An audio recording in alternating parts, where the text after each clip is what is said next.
प्रदेश अध्यक्ष जी भी समय से ठीक, स्वास्थ्य कारणों से ठीक होकर के पुनः काम में, और नहीं भी आते हैं तो भी काम में लगे रहते हैं। लालू जी रोज नहीं पार्टी कार्यालय आते हैं तो भी काम में लगे रहते हैं। होते तो आप लोग उनसे पूछते तो बताते कि सुभाष यादव किस चीज़ के प्रतीक थे बिहार में।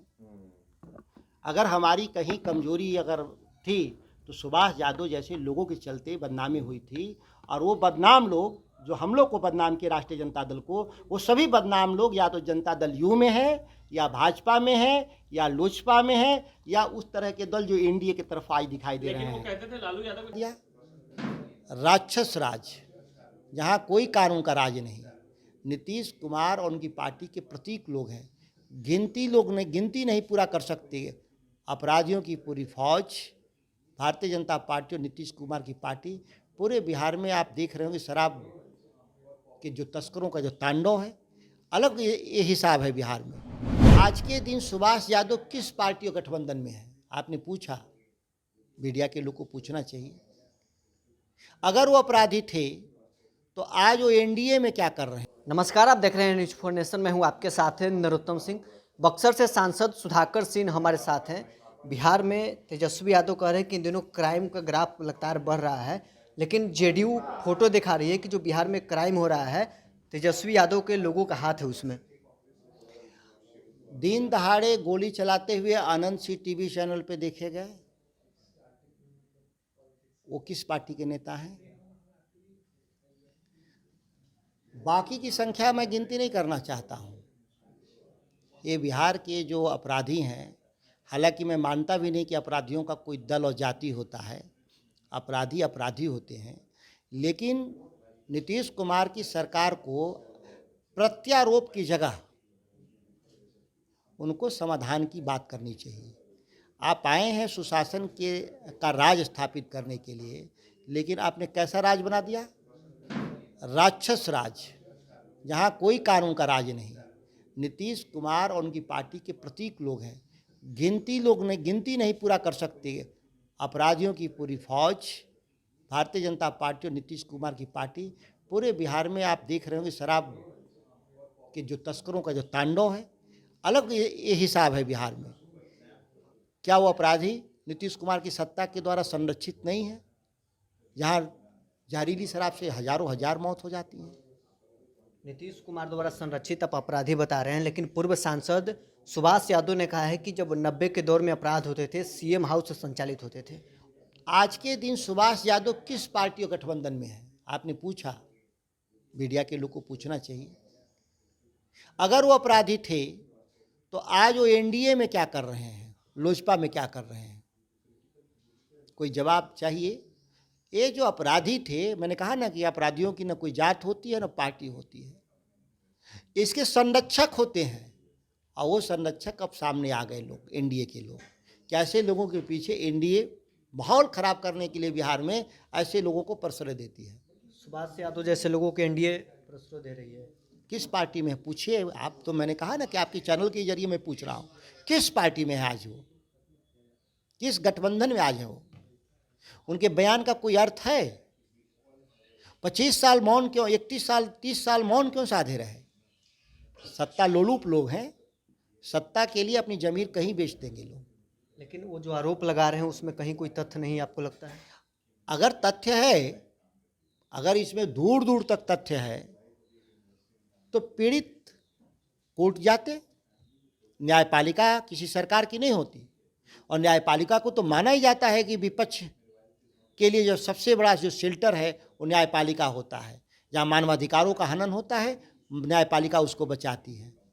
तो ऐसे जो खुद ही अपराधी थे, उनके बारे में कई लोगों ने क्या कहा है, मुझे नहीं बताना है, ये पूरा बिहार जानता है ऐसे लोगों के बारे में। लेकिन वो कह रहे हैं कि लालू जी करवाते थे हमसे।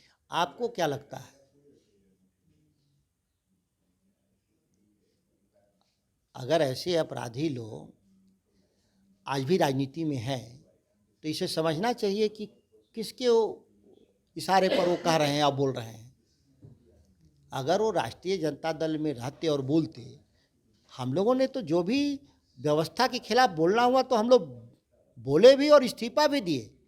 हम लोग मौन नहीं साधने वाले लोग। अगर कृषि मंडी कानून बिहार में नहीं है और बिहार के करोड़ों किसानों को नुकसान हुआ है, 1.5 लाख करोड़ हर साल, तो इस बात की चर्चा हमने सत्ता में रहते किया कि नहीं किया? पार्टी ने कहाँ कार्रवाई किया मेरे पर? पार्टी हमारी डेमोक्रेटिक प्लेटफॉर्म है जहाँ सभी मतों को एडजस्ट किया जाता है, यही लोकतांत्रिक प्रणाली भी है। लेकिन जब सत्ता से निकल जाएं, पार्टी छोड़ दें, तो इस तरह का हास्यास्पद आरोप लगाएं और हम लोग जैसे लोग को सफाई देना पड़े, ये दुखद है। कुंभ को लेकर बिहार में भी इसको लेकर कई बयान आए हैं, ममता बनर्जी का भी बयान आया है, लालू यादव भी इसे फालतू बताए हैं, ममता बनर्जी मृत्यु का कुंभ बता रही है। मैं ये कह रहा हूँ कि आप बयानों को दरकिनार कर दें, किसने क्या कहा। तो ये बात मैं मीडिया के मार्फत देश की सरकार से और यूपी की सरकार से पूछ रहे हैं कि अव्यवस्था हुआ कि नहीं, अव्यवस्था के चलते काउंटलेस लोग मारे गए कि नहीं, और जो अनरेस्ट हुआ सोसाइटी के भीतर उसका जवाब कौन देगा। और नेताओं के बयान को आप चला रहे हैं, लेकिन देश के चारों शंकराचार्य जो धर्म के हमारे प्रमुख हैं, उन लोगों ने कहा अव्यवस्था है। इस तरह की अव्यवस्था हम लोगों ने जीवन में नहीं देखा। आप आस्था को इवेंट बना दिया और इवेंट के नाम पे लोगों को मौत बांट दिया। तो ये सवाल तो विपक्ष के तौर पे लोग करेंगे ही करेंगे। लोजपा के सांसद और जेडीयू के विधायक में तूतू में हो रहा है। शायद आप दोनों के बयान सुने होंगे, एक दूसरे पर कई आरोप लगाए हैं, टिकट बेचने या खरीदने का आरोप लगा रहे हैं। देखिए, ये जो भानुमति का कुनबा है एनडीए, ये सत्ता लोभियों का एक गठजोड़ है जो समय समय पर दिखाई देने लगता है।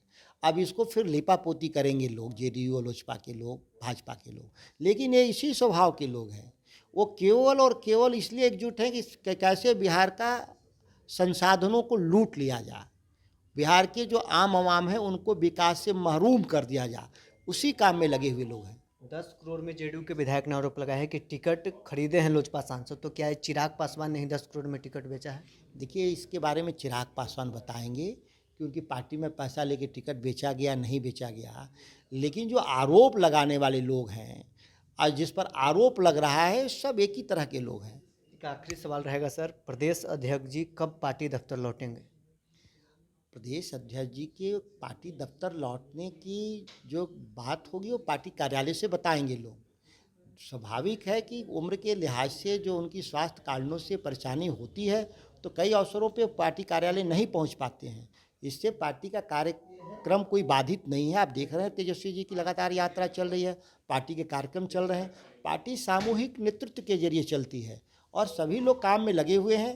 प्रदेश अध्यक्ष जी भी समय से ठीक, स्वास्थ्य कारणों से ठीक होकर के पुनः काम में, और नहीं भी आते हैं तो भी काम में लगे रहते हैं। लालू जी रोज नहीं पार्टी कार्यालय आते हैं तो भी काम में लगे रहते हैं। तो जो जहाँ है वहीं से काम करते रहते हैं लोग। जगदानंद सिंह अभी काम कर रहे हैं आरजेडी के लिए? हमेशा किए हैं, इसमें कहीं आज तक किसी को आपने देखा है, सुना है कि वो कभी काम नहीं किए हों? पार्लियामेंट्री इलेक्शन के हिसाब से अपना शेयर चाह रही है विधानसभा इलेक्शन में। हम लोग इस मामले में बहुत स्पष्ट राय है। महागठबंधन में सब लोग मिल करके लड़ेंगे, एक साथ लड़ेंगे। संख्या महत्वपूर्ण नहीं है। हम 243 लड़ेंगे, 243 जीतने के लिए हम नीति बनाएंगे। इसमें कहीं कोई संख्या का सवाल नहीं है। जो भी राजनीतिक दल अगर कोई बयान दिए हों तो मिल बैठकर उसका रास्ता अच्छा, निकालेंगे। सुभाष यादव ने जो बयान दिया लालू यादव को लेकर, कितना मतलब गंभीर आरोप है ये? आप मीडिया के लोग हैं, लगता है नई पीढ़ी के, पुराने पीढ़ी के लोग होते तो आप लोग उनसे पूछते तो बताते कि सुभाष यादव किस चीज़ के प्रतीक थे बिहार में। अगर हमारी कहीं कमजोरी अगर थी तो सुभाष यादव जैसे लोगों के चलते बदनामी हुई थी। और वो बदनाम लोग जो हम लोग को बदनाम किए, राष्ट्रीय जनता दल को, वो सभी बदनाम लोग या तो जनता दल यू में है, या भाजपा में है, या लोजपा में है, या उस तरह के दल जो एनडीए की तरफ आज दिखाई दे रहे हैं। लेकिन वो कहते थे लालू यादव के कहने पर काम करते थे। उनके किसी बयान का आज के दिन क्या अर्थ निकल रहा है? यह बयान तो उस दिन भी दे सकते थे सुभाष जी, जिस दिन लालू जी के साथ थे।